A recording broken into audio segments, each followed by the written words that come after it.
ఏమైందిరా ఏ ఏమైందిరా బాబు? మా నాన్న కల్లోకి వచ్చారా.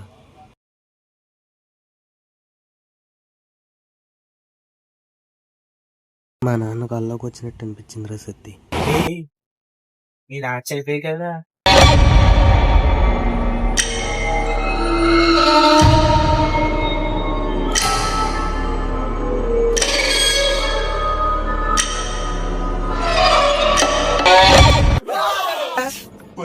కిటి దగ్గర వచ్చింది ఈడేరా. అక్కడేం చేస్తున్నారు నువ్వు? చుక్కడపోకూడదా? చచ్చిపోయినాడు ముసుకెందుకురా నీకు? అంటే ఇది వస్తుందని రా పడుకుందాం.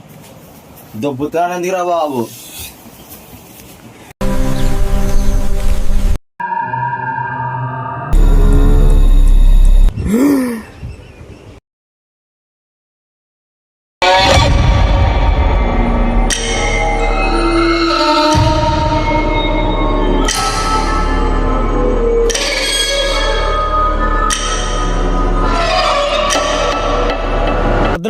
ఆగు.